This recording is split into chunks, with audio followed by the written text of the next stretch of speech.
The first time I pulled a trigger, I was 12 years old, and it wasn't for practice. It was for survival. Tonight feels a hell of a lot like that night, only this time the world's deadliest men are all around me, and one mistake will put a bullet in my skull before I can even blink. The air down here stinks of rust, sweat, and old gun oil. The exchange isn't some backroom smuggler's den. It's a subterranean empire, an abandoned metro station buried under the bones of an Eastern European city, its tiled walls stained with smoke and time. Fluorescent tubes flicker overhead, illuminating a world that shouldn't exist, but somehow thrives. Tables stacked with weapons, crates stenciled with Cyrillic codes, armored trucks parked like trophies. Every language of war hums in my ears. Arabic, Russian, English, French, Mandarin, all blending into a low, dangerous static. I adjust my jacket, feel the weight of the pistol pressed against my ribs, and remind myself to breathe slow. Blend in. Act like I belong. To my left, Rook, our team's sniper and the closest thing I've got to a friend, keeps his head down, hands stuffed into the pockets of his oversized coat. To my right, Bishop, all bulk and scars, moves with the patience of a predator. Behind us, Wraith trails in silence, his eyes darting like a wolf searching for openings. We're a four-man storm in waiting, wrapped in the thin disguise of black market buyers. The mission is simple on paper. Slip in, put a bullet in Arkandurov, and slip out before the whole place goes to hell. But missions on paper don't have the stench of cordite in the air, or 1,000 pairs of eyes watching for weakness. On paper, you don't feel the itch between your shoulder blades that tells you someone's already marked you for death. I can't shake it. Something's wrong. Too many guards at the entrances, too many whispered conversations that die the second we pass by, too many familiar faces from wars I'd rather forget. Eyes front, Rook mutters under his breath, his voice steady but sharp. You're twitching. Twitching gets you dead. I force a smile, as if we're just four smugglers here to make a deal. But deep down, I know, this isn't going to be clean. The exchange is a market, but it's also a trap, and we just walked into the lion's den. The deeper we go, the louder the hum of the exchange becomes. It's not just sound, it's energy, like a generator building to overload. Voices echo off the tiled walls, deals whispered in languages I only half recognize, the occasional bark of laughter that doesn't sound human at all. Every corner reeks of money and blood, the kind of scent you can't wash off no matter how many showers you take. Stalls line the platform where trains once carried commuters. Now they carry death. Tables sag under the weight of assault rifles, AKS, ARS, FNS, CARS, oiled and gleaming like showpieces. A man with a missing eye demonstrates a grenade launcher to a pair of buyers in pressed suits. Crates marked with NATO numbers are cracked open, their contents spilling bullets like coins. Even the air feels sharp, metallic, heavy with anticipation. I keep my hands loose at my sides, eyes moving but never lingering too long. Stare too long at someone's merchandise, and they'll think you're a buyer. Stare too long at the wrong person, and you'll start a war. Bishop murmurs into his throat mic, voice almost inaudible under the market noise. Target still in the inner ring. Intel says he's negotiating the big buy. I nod, subtle, just enough for him to see. Arkandurov, warlord, trafficker, self-styled king of a nowhere country that still bleeds from wars he helped start. He's not here for rifles or grenades, he's here for missiles, the kind of hardware that changes maps and headlines overnight. And if he gets his hands on them, a whole lot of people are going to die. We move deeper, through a narrow passage lit by bare bulbs. The crowd thickens, a river of killers and merchants. Tattoos, scars, tailored suits, ragged fatigues. Every type of soldier and opportunist under the sun is here, bound together by greed. And that's when I see her. Kara Voss. She's leaning against a pillar, arms folded, watching a deal unfold across the way. Leather jacket, hair pulled back, eyes sharp enough to cut glass. She hasn't changed since the last time I saw her, except for the scar running from her jawline to her ear. A gift, no doubt, from the life we both chose. My stomach knots. Kara's not just another merc. She's a ghost from my past, the kind you don't expect to see in the flesh. We worked together once, years back, before it all went to hell, and now she's here, in the same den of wolves, looking like she belongs more than anyone else. Her eyes sweep the crowd and land on me. Just for a heartbeat. Recognition flickers, and I can't tell if it's surprise, amusement, or something darker. She doesn't move, doesn't signal, just watches. "Keep walking," Rook hisses beside me, picking up on the tension. I do, but my pulse is pounding in my ears. Kara being here changes everything. If she's working for someone else, it means we're not the only ones after Arkan. Worse, if she decides to play it her way, she could blow our cover before we even get close. We pass a row of stalls selling sidearms, pistols lined up like candy in a shop window. A deal goes sour 2 tables down. Voices rise, steel flashes, and suddenly a man is screaming as a knife opens his throat. The crowd surges but doesn't scatter. Nobody runs here. Violence is part of the show. The body hits the floor, blood spreading in a dark pool. A guard drags it away without a word. The sellers reset their table as if nothing happened. Business continues. And just like that, I'm reminded, in this place, life is cheap. Cheaper than the bullets stacked in wooden crates. We push forward, aiming for the inner ring, the private rooms where the serious deals go down. My hand brushes the grip of my pistol inside my jacket, fingers tingling. I tell myself it's just nerves, but the truth is uglier. I'm ready. Ready for this to go bad. Ready to kill or be killed. Because in the market of shadows, nothing ever stays clean. I can feel eyes on me. It starts as a prickle at the back of my neck. The kind of itch you can't scratch. The kind that only comes when someone's tracking your every move. I don't turn right away. Turning would admit I've noticed. Instead, I let my gaze wander over a stall stacked high with machine gun belts, pretending to study the brass casings while every instinct screams that I'm being hunted. Rook edges closer, his voice a thread of breath. 2 tails, maybe 3. Clock them. Not yet. My reply is just as soft. My lips barely move. I pivot slowly, pretending to browse, and catch a flash of him, a man with a scarred cheek, standing too still near a row of RPG launchers. Not shopping, not guarding, just watching. Another glance, another shadow. A woman this time, leaning against a wall with her arms crossed, eyes locked on our team, but looking away whenever we glance her direction. Predators pretending to be prey. "Someone made us," Bishop mutters, his bulk shielding Wraith as they slide into the crowd. "Handler said our covers would hold. Guess he was lying through his teeth." The words coil tight inside me. Of course the handler lied. That's what men like him do. They send people like us into the meat grinder, promise backup, then leave us twisting in the dark. We're assets, not people, replaceable. We push deeper into the exchange, slipping past rows of buyers haggling over crates of C4. The crowd presses in, hot breath and body odor mixing with the sharp tang of chemicals. My senses are screaming now. Every flicker of movement feels like a blade drawn, every laugh like the trigger pull before the shot. And then, her, Kara. She appears out of the throng like a ghost, sliding into step beside me before I can react. No gun drawn, no threat in her hands, but danger in every line of her posture. "Funny place to run into you," she murmurs, her lips barely curving. Her eyes never leave the crowd. "Still running errands for men in shadows?" I grit my teeth. "Stay out of my way, Kara." Her smile is thin, humorless. "Can't promise that." "You're chasing Arkan, aren't you?" "Careful, he's baiting the trap, not walking into one." Before I can answer, she melts back into the bodies, vanishing as if she was never there. My pulse spikes. A warning or a game. With Kara, it's always both. "Contact?" Rook asks, sharp. "Ghost from my past," I mutter, "doesn't matter." But it does. It matters more than I can admit.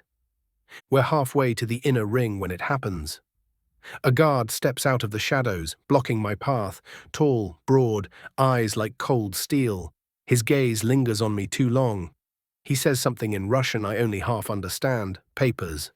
My cover ID is in my pocket, forged, supposedly flawless. My hand hovers there, but I don't move.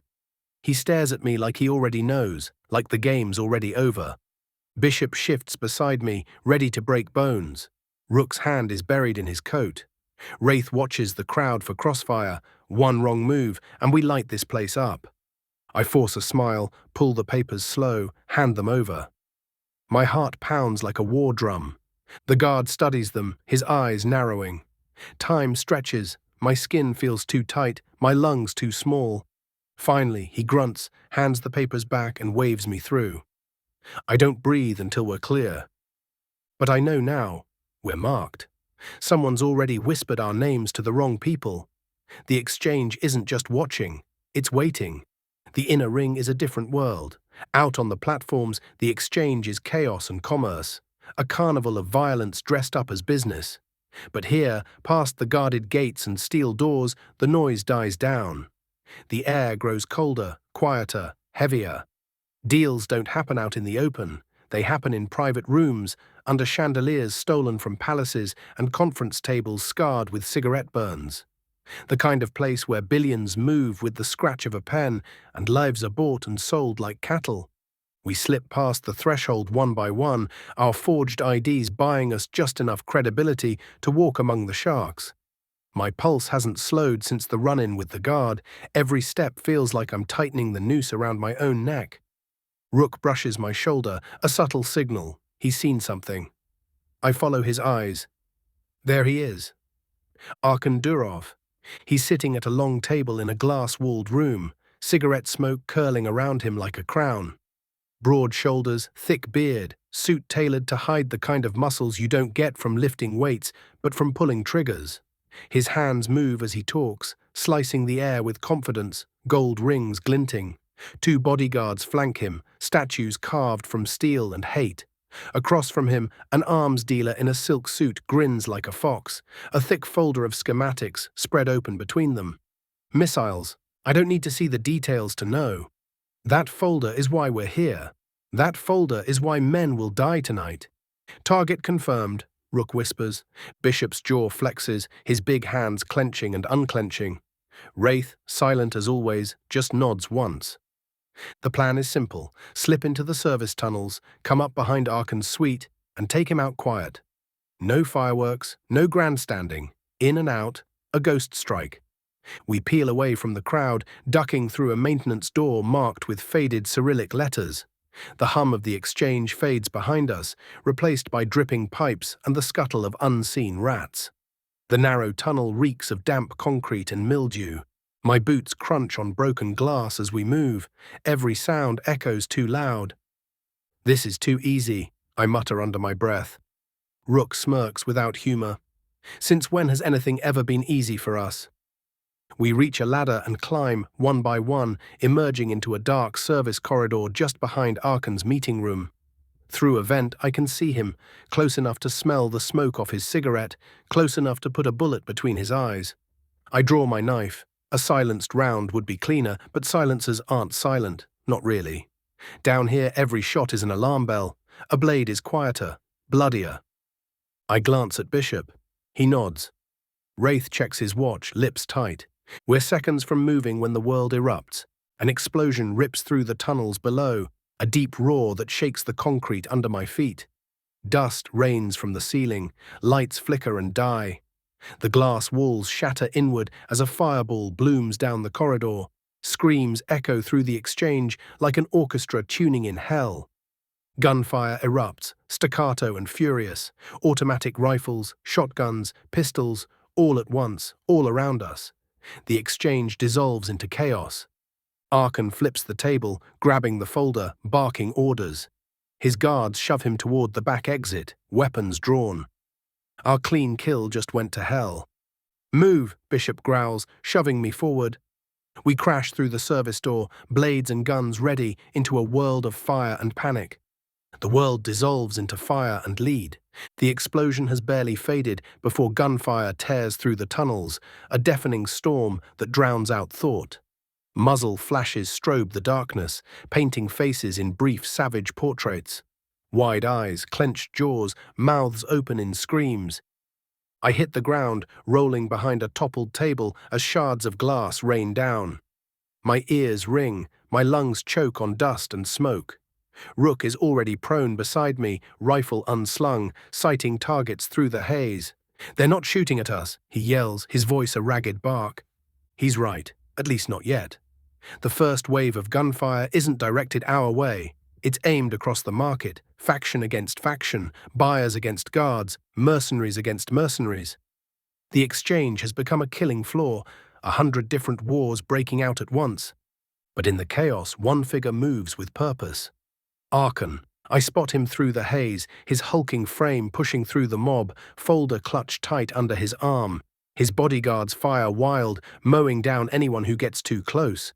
They're carving a path out, and if they make it to the far tunnels, he's gone. Mission over. "On him!" I shout, scrambling to my feet. Bishop barrels forward, his sheer size making him a moving wall, shouldering panicked men aside. Wraith ghosts behind him, pistol steady, each shot a clean, silent kill. I shove past a vendor who's screaming at the flames consuming his wares, only to be tackled from the side. A man with a scar across his forehead slams me into the concrete wall, knife flashing in the dark. His breath reeks of vodka and blood. Instinct takes over. I trap his wrist, twist hard until bone cracks, then drive my own blade into his throat. Hot spray hits my face. He collapses without a sound. No time to think, no time to feel, just move. The firefight spreads like wildfire. A militia crew in mismatched fatigues trades bursts with a cartel unit wielding gold-plated rifles. Grenades pop like thunderclaps, sending shockwaves through the tunnel. Civilians, or what passes for them in this place, stampede for the exits, trampling anyone too slow. And through it all, Kara. I catch sight of her across the chamber, her crew in a tight wedge around her. She moves like she's been here before, calm in the storm, double pistols barking in perfect rhythm. Her eyes lock on mine across the chaos just for a second. There's no smile this time, no mocking glint, just recognition, and something close to warning. A body slams into me from behind. Rook drags me down just as a burst of gunfire chews the air where my head was a second ago. "Sniper," he yells, pointing up to the scaffolding. I roll, aim, fire. The figure above jerks, drops like a sack of meat into the crowd, but the delay costs us. When I look back, Arkan's gone. I curse, shoving past Rook. We push through smoke and fire, chasing shadows, but the Warlord has vanished into the underbelly of the exchange, his bodyguards covering his retreat with a wall of bullets. And then the cost hits us. Bishop is down. He's slumped against a pillar, blood pooling under him, his chest rising and falling in shallow gasps. Wraith crouches beside him, trying to stem the flow, but even in the dim light, I can see it's no good. Bishop meets my eyes, a grimace twisting into what might have been a smile. "Told you it'd go bad." His head lolls, his breath stops. Just like that, the biggest man I ever knew is gone, swallowed by the exchange's hunger. I clench my fists until my nails cut skin.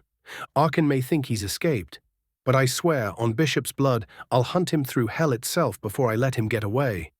The smoke still clings to my clothes as we drag ourselves into the service tunnels, deeper into the exchange's guts.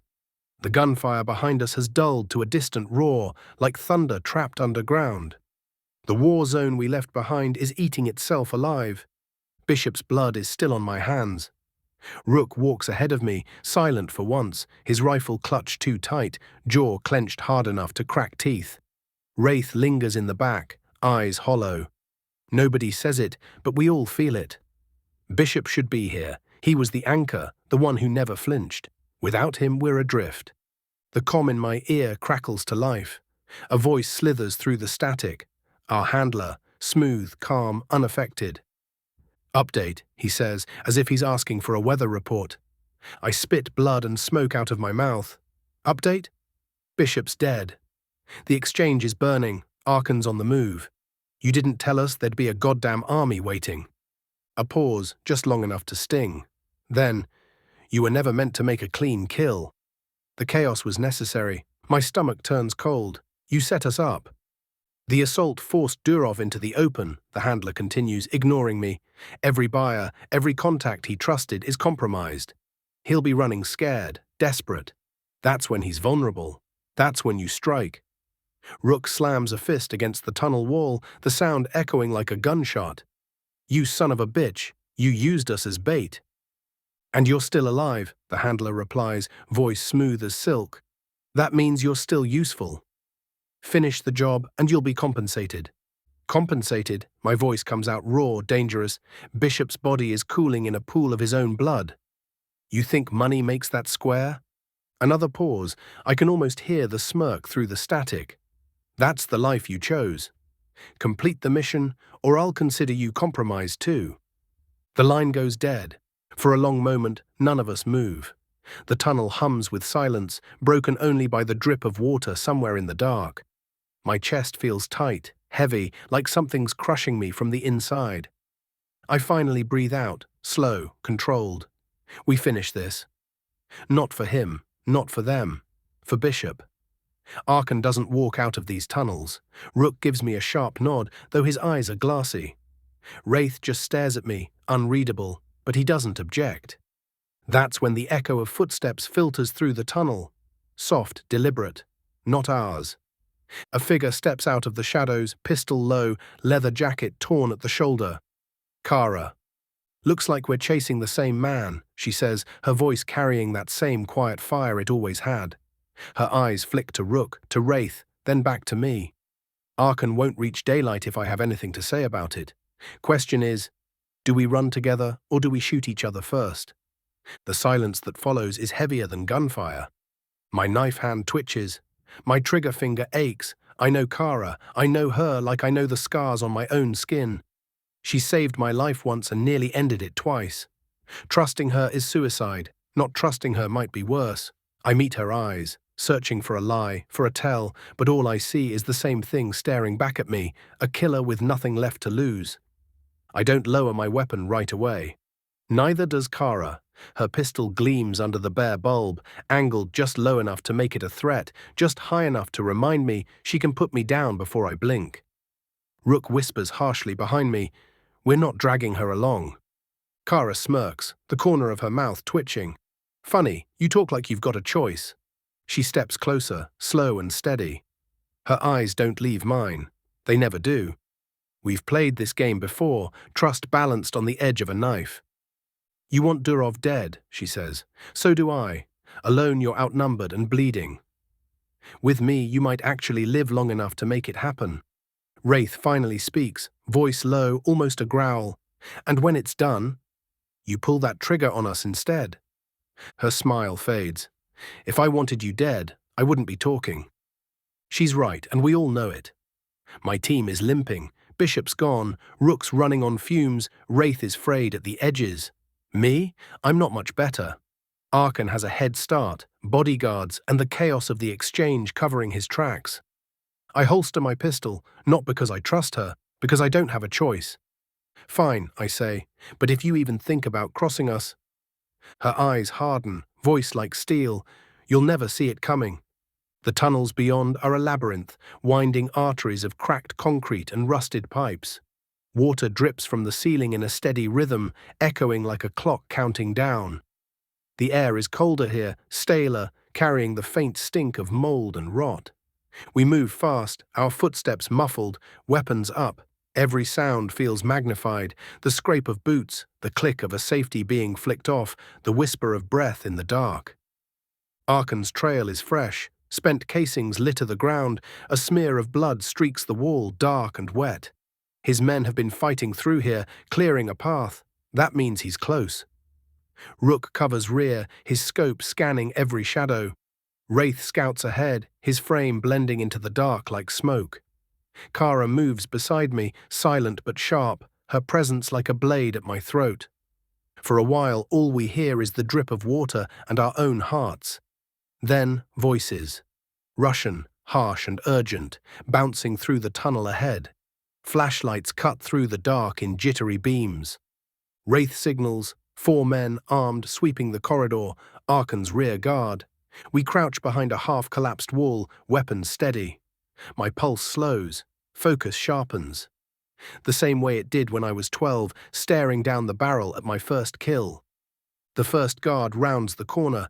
I grab him by the collar, drive my knife under his chin, and drag him down before he can scream. His body twitches, then goes limp. I ease him to the ground as his blood pools warm against my hand. The others don't notice until Rook's suppressed shot drops the second, a neat hole drilled clean through his temple. Panic ripples through the remaining two. One fires wild, rounds sparking off the concrete. Kara steps into the open, double taps him center mass, doesn't even blink. The last one runs. Wraith is on him before he's taken 3 steps, blade flashing, throat opened ear to ear. Silence returns, broken only by the drip, drip, drip. We drag the bodies into the shadows and keep moving. As we press deeper, the tunnels widen into a collapsed station, the skeletal remains of train cars rusting on the tracks. And there, through the smoke and flickering light, I see him. Arkan, he's climbing over the wreckage, folder still clutched under his arm, barking orders at his guards. He's closer than ever, so close I can taste the gunpowder in the air between us. I feel the rage boil up, hot and steady. Bishop's blood, the handler's lies, Kara's warning. It all points here, to this moment, to this man. I raise my weapon. My finger tightens on the trigger, and the station explodes into gunfire. Arkan's men open up, a wall of lead shredding the shadows. We dive for cover behind the twisted metal of an old subway car as bullets spark and ricochet all around. The sound is deafening, the air thick with smoke and dust. Rook curses beside me, returning fire in sharp bursts. Wraith moves like a phantom, weaving between cover, shots precise and merciless. Kara reloads smooth, her jaw set, eyes locked on Arkan like he's the only thing in the world that matters. I press my back to the cold steel, heart hammering. We're pinned, outgunned, outnumbered. But we're closer than ever. And I'll be damned if I let Arkan slip away again. The station is hell. Gunfire rattles like a drumline, sparks lighting up the dark. Bullets chew through steel, ricochet off concrete, shower us in fragments. Every muzzle flash is a strobe, freezing us in moments of chaos. Rook pressed to his scope, teeth bared. Wraith moving low and fast, a blur of death. Kara steady, cold, unflinching. And me, fingers trembling on the trigger, sights locked on the bastard who started this storm. Arkan. He ducks behind a half-toppled pillar, folder still tucked tight against his chest. His men form a wall of fire around him, ruthless, disciplined. This isn't a rabble of mercs. These are soldiers, trained, loyal, desperate. They'll bleed out before they let him fall. We're running out of cover, running out of ammo, running out of time. Suppress, I shout over the thunder. Rook and Kara unleash hell, rounds cutting through the haze.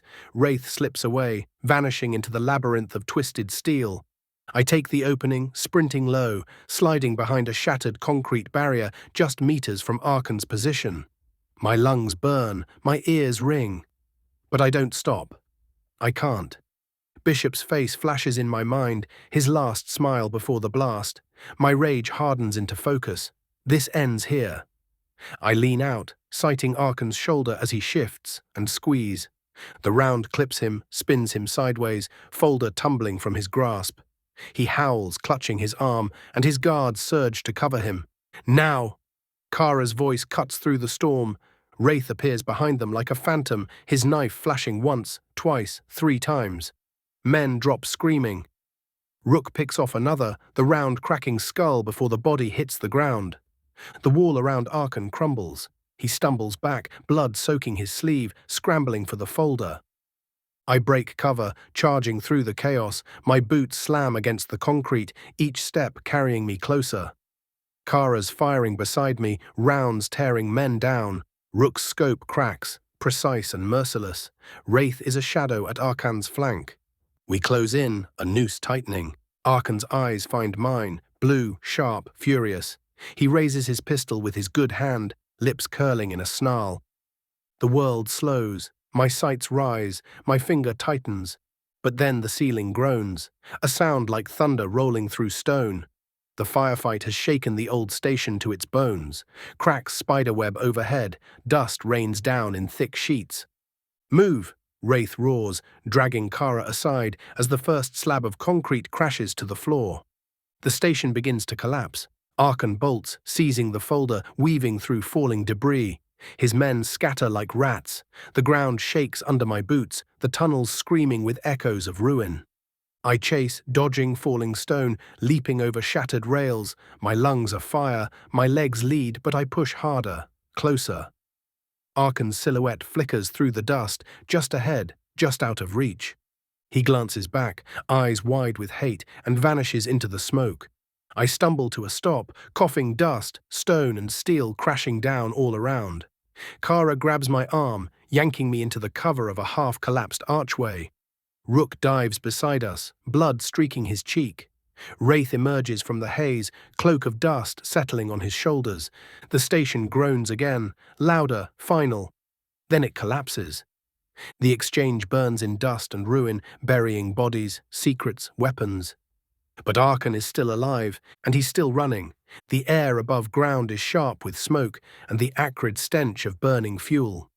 The exchange is gone, buried in the tunnels below. Fires dot the city streets, reflections shimmering in puddles of blood and water. The chaos we left behind still hums in my ears, a memory that won't fade. We move through the streets, cautious, weapons up, scanning for Arkan. His trail is sloppy, he's bleeding, panicked, desperate. But he's fast and we're exhausted. Rook limps beside me, blood crusted along his cheek, Wraith quiet as ever, Kara beside me like a shadow I still don't fully trust. Last chance, I mutter. We catch him here, or he disappears into the city and we lose him forever. Kara doesn't answer. Her eyes are cold, calculating, scanning the rooftops, alleyways, every shadow. Finally, she nods. I've got him too. Let's finish this. We corner him near the edge of a half-collapsed bridge. Arkan's breathing ragged, folder clutched to his chest. His guards are dead or fled, leaving him alone, cornered like the rat he is. End of the line, Durov, I say, stepping forward. My voice is hard, dry from dust and smoke. He sneers, defiant even now. You think this changes anything? You kill me, another takes my place. The world doesn't need me. It needs men like me. Not tonight, Kara says, stepping to my side. Her pistols are raised, fingers steady. The standoff is brief. Arkan makes a move for the folder. I fire. The round clips him, sending the folder tumbling from his hands. Kara moves faster, driving him to the ground, pinning him with a knee to his chest. I kneel beside him, gun pressed to his temple. He glares up at me, alive but broken. Say goodbye, I mutter. The world narrows to that moment. The hiss of the wind, the distant fires, the ragged breaths of my team. I pull the trigger. Silence. Arkan's body slides from under Kara's grip, blood pooling into the cracked concrete. The folder is destroyed in the chaos, but it doesn't matter now. He's gone. We stare at the carnage around us. The exchange is buried, the city is burning, but somehow we survived. Somehow we're still standing. Kara looks at me, her face unreadable. We did it, she says, but it's not celebration, just acknowledgement. I shake my head, exhaustion dragging me down. Yeah, but the world doesn't stop. Someone else will fill his shoes. And the exchange. It'll rise again. Rook spits on the ground, grim. Then we'll be back. Same time, next fight. I nod, letting the words hang. I don't know if I'll ever stop running, never stop pulling triggers, never stop walking through fire. Maybe that's the life I chose, maybe it's all I've got left. I step over Arkan's body, the city light flickering across his ruined face, and I walk away. Alone, but not really. Because the shadows never leave, and neither do we. The exchange is gone, but the market never closes. And me? I'll keep pulling the trigger until someone finally puts me down.